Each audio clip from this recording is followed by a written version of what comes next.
Olá, bom dia, boa tarde, boa noite. Mais uma vez estou aqui para apresentar para vocês uma reflexão sobre os últimos momentos da vida de Jesus aqui na Terra. Quero convidar você a fazer uma oração. Vamos dar início à reflexão de hoje. Senhor Deus, muito obrigado, Pai, por podermos partilhar da Sua palavra. O Senhor venha abençoar cada família, cada um dos nossos jovens que irão nos ouvir agora. Eu espero que a cruz de Cristo possa mostrar a eles o tamanho ou a grandeza do sacrifício do Senhor Jesus por nós. Abençoe agora essa reflexão, é o que eu te peço. Amém. Desde 1454 e 1455, quando Gutenberg começou a publicar as primeiras páginas impressas da Bíblia e replicar a Bíblia pelo mundo, a Bíblia é o livro mais vendido, mais lido, mais comentado, mais estudado. É o livro talvez que tenha mais comentadores ou comentaristas ou pessoas que estudam esse livro para tentar extrair lições. É o best-seller dos best-sellers, é o mais vendido livro em todo o planeta, o mais traduzido para mais de 220 nações. E hoje eu estou aqui em Paranapiacaba para fazer uma pergunta para você. O que você pensa sobre a cruz? Sobre a cruz de Cristo? Qual é a sua visão sobre a cruz? A minha visão sobre a cruz, talvez, para mim, é uma linda visão, porque a cruz para mim é tudo. A cruz dividiu o antes de Cristo e depois de Cristo. A cruz dividiu a história humana e ela divide hoje nações e pessoas. Não no sentido ruim, no sentido bom da palavra. Olha o que diz a Bíblia em Lucas, capítulo 23, verso 32. E também conduziram outros dois, que eram malfeitores, para com eles serem mortos. No dia em que Jesus morreu, de um lado direito tinha um ladrão, e do lado esquerdo outro ladrão. No meio estava Jesus. Sabe por quê?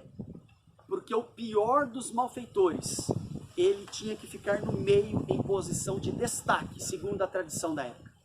Jesus foi crucificado como o pior daqueles três, entre aspas, bandidos. Mas de um lado estava um bandido e do outro, o outro.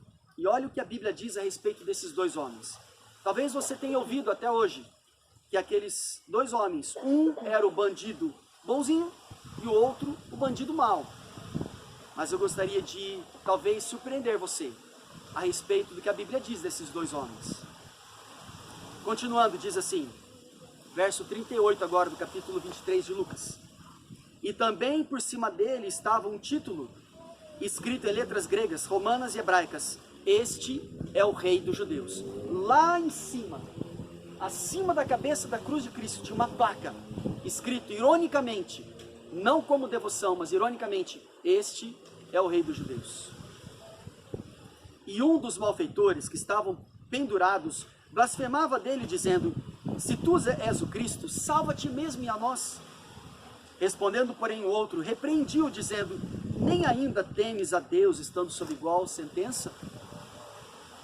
Nós, com justiça, estamos recebendo o que os nossos feitos mereciam, mas ele não fez mal nenhum.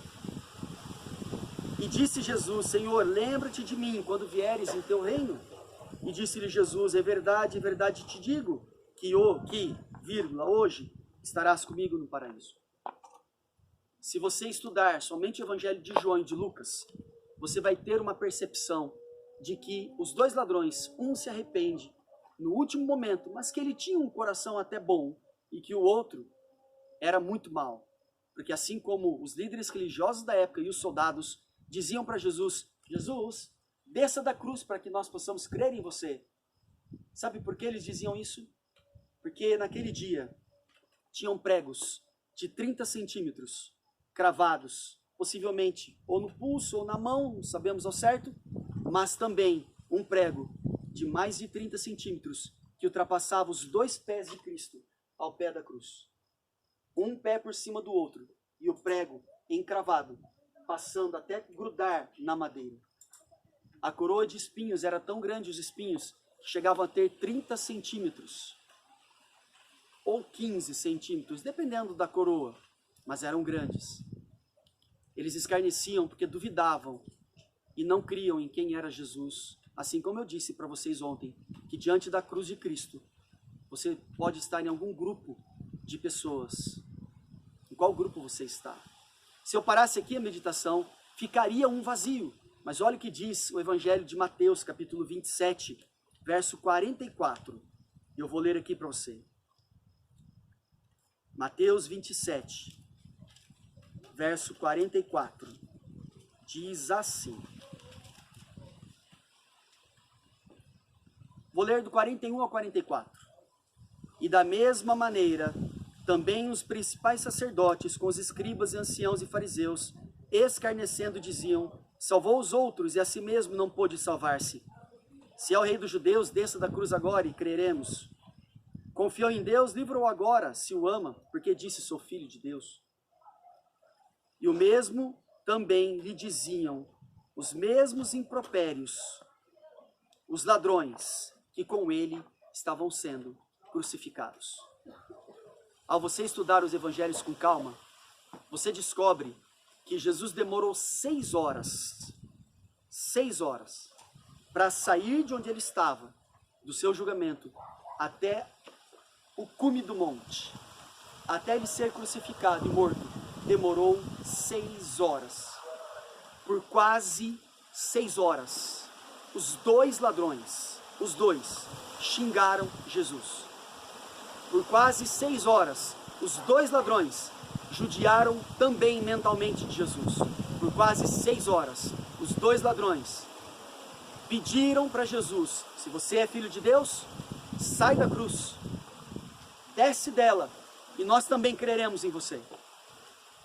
Jesus, calado, sobe, desmaia por 2 vezes ao longo da caminhada. Simão Cirineu é chamado para carregar a cruz para ele. E quando ele chega no cume do monte, ele então é crucificado. Ele olha para todos aqueles homens e diz: Pai, perdoa-lhes, porque eles não sabem o que fazem. Em qualquer um dessas pessoas adoradas, exemplo, Buda, heróis da antiguidade, homens de renome lembrados nos livros da história humana, você não encontra em nenhuma mitologia também, nem na grega, nem na egípcia, nem nas mais antigas, você não encontra que o Deus, ou o Deus que as pessoas serviam, fosse capaz de dar a vida pelos seus servos.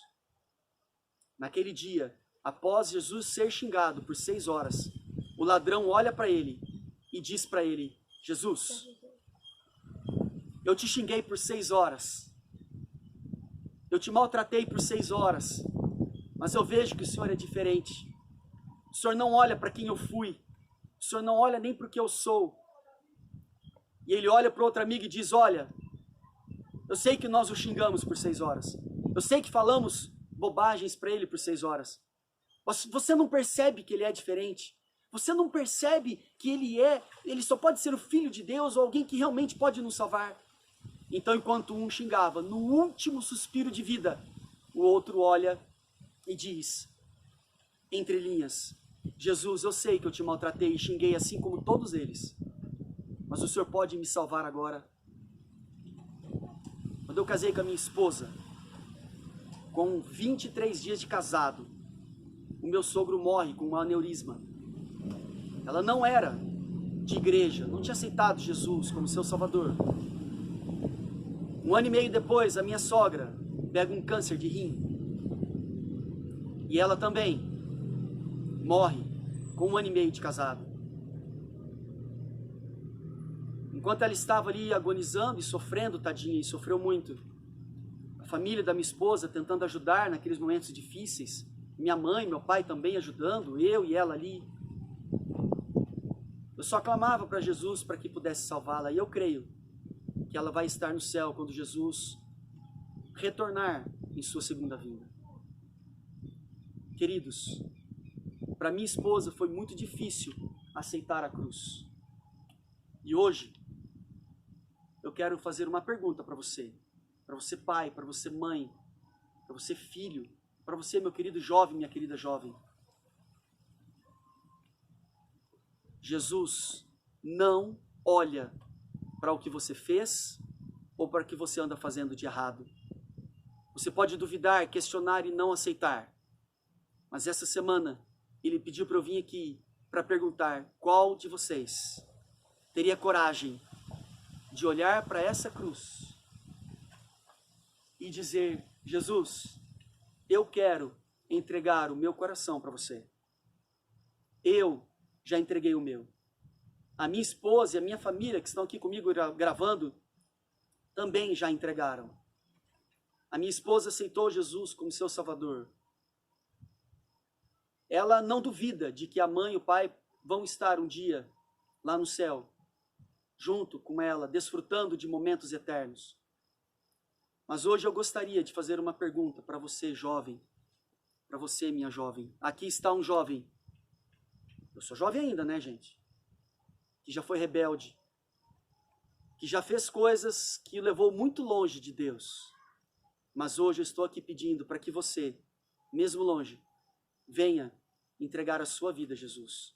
Eu sei que eu falo para alguns de vocês que têm pensamentos ruins, pensamentos às vezes até de tirar a própria vida. Jesus morreu por você, para que você não faça isso com você mesmo, com você mesmo. Hoje, eu gostaria que você tirasse uma fotinho e mandasse na nossa página da escola com um coração dizendo: eu entreguei a minha vida para Jesus.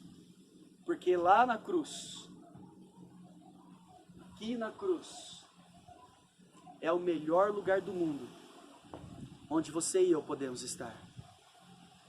Jesus só quer o seu coração. Qual é a sua resposta? Tira uma foto, mande para nós. Vamos viralizar, pelo menos na nossa escola, que você entregou o seu coração a Jesus. Deus te abençoe.